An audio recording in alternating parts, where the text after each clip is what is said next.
Hi friends, இன்றைக்கி என்ன வீடியோனா மகா கந்த சஷ்டி விரதத்தோட 4ஆம் நாள் எங்கள் வீட்டில் எப்படி முருகருக்கு பூஜை பண்ண அபிஷேகம் பண்ண கோயிலுக்கு போனோன்னு சொல்லிட்டு வீடியோ போட்டுக்கிறேன். வாங்க பார்க்கலாம் வீடியோவில். இன்றைக்கி முருகருக்கு 3 அபிஷேகம் தான் பண்ணேன். தேன், பால், அபிஷேக பொடியெல்லாம் அபிஷேகம் பண்ணேன். ஃபஸ்ட்டு தேனால் அபிஷேகம் பண்ண சொல்லி முருகரை எடுத்து நம்ம மணப்பளவில் வச்சுட்டு அதில் முருகரை வச்சுட்டு தேனால் அபிஷேகம் பண்ணிவிட்டு முருகருக்கு மஞ்சள் குங்குமம் வச்சுட்டு பூவால் அர்ச்சனை பண்ணிவிட்டு வத்திலாம் காமிச்சிட்டு தீபாராத்தி காமிச்சிட்டேன். முருகருக்கு நம்ம என்ன வேண்டுதல் வச்சுக்கணுமோ அதை வச்சுக்கணும். தண்ணியால் அறுத்து 2 அபிஷேகம் பண்ணிக்கணும். அப்படியே நம்ம 2 பால் ஊற்றக்கூடாது, தண்ணியால் அபிஷேகம் பண்ணணும். தண்ணியால் அபிஷேகம் பண்ணிட்டு மஞ்சள் குங்குமம் வச்சுட்டு வத்தி காமிச்சிட்டு பூவால் அர்ச்சனை பண்ணிவிட்டு திரும்பி தீபாராத்தி காமிச்சிட்டு 2 பால் அபிஷேகம் பண்ணலாம் சொல்லிட்டு முருகருக்கு பால் அபிஷேகம் பண்ணுறேன். நம்ம முருகர்கிட்ட நம்ம என்ன வேண்டுதல் வச்சுக்கிறோமோ அதை வேண்டுதல் மனசுக்குள்ளேயே நினச்சிக்கின்னு ஓம் முருகா போற்றின்னு சொல்லிட்டு அபிஷேகம் பண்ணின்னு இருந்தேன். நீங்களும் அதுமாரி பண்ணலாம்.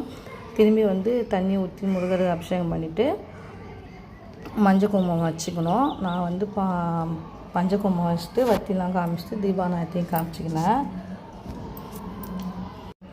திரும்பி தண்ணி ஊற்றிட்டு மஞ்சள் குங்குமம் வச்சுட்டு வத்தி காமிச்சிட்டு தீபாராத்தி காமிச்சிட்டு பூவால் அர்ச்சனை பண்ணியாச்சு. 3ஆவது அபிஷேக பொடியை நல்லா தண்ணியில் கரைச்சிக்கின்னு நான் அப்படியே பவுடராக போல் தண்ணியெல்லாம் கரைச்சிக்கினேன். முருகருக்கு திரும்பி அபிஷேகம் அபிஷேக பொடியால் 3ஆவது அபிஷேகம் பண்ணி வைக்கிறேன். ஓம் முருகா போற்றின்னு வேண்டிக்கினே ஊற்றிட்டு திரும்பி அந்த அபிஷேகத்துலேயே மஞ்சள் குங்குமம் வச்சுட்டு பத்திலாம் காமிச்சிட்டு பூவால் அர்ச்சனை பண்ணிட்டு தீபாராத்தியும் காமிச்சிட்டேன். திரும்பி தண்ணி ஊற்றி முருகருக்கு அபிஷேகம் பண்ணிக்கணும்.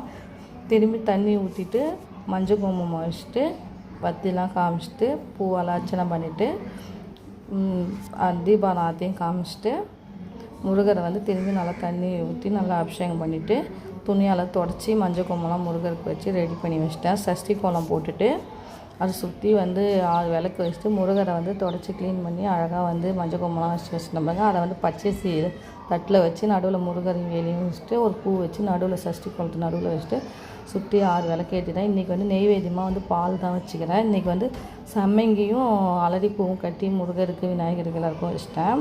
வத்திலாம் காமிச்சிட்டு நெய் தீபாராத்தி காமிச்சிட்டேன். முருகரை நம்ம வேண்டிக்கின்னு நான் 48 நாள் சஷ்டி விரதம் போயிடுறாங்கிறதுனால அந்த 48 நாள் நேற்று 42ஆம் நாள் 43ஆம் நாள் அந்த நல்லபடியாக முடிச்சு கொடுத்தீங்கன்னு வேண்டிக்கின்னு சஷ்டி விரதம் 7 நாளும் நல்லபடியாக எந்த தடங்களும் இல்லாமல் இருக்கணும்னு சொல்லிட்டு முருகர்கிட்ட நல்லா பிரார்த்தனை பண்ணிவிட்டு விநாயகர்கிட்ட குலதெய்வத்தெல்லாம் வேண்டிக்கின்னு கோயிலுக்கு போகலான்னு சொல்லிட்டு கோயிலில் போயிட்டு வீட்டில் பூஜை முடிச்சுட்டு கோயிலுக்கு கிளம்பியாச்சு. கோயிலுக்கு போயிட்டு 6 விளக்கு முருகருக்கு சஷ்டி விரதத்தில் 1ஆம் நாள்லேருந்து 6 விளக்கு தான் முருகருக்கு 6 விளக்கு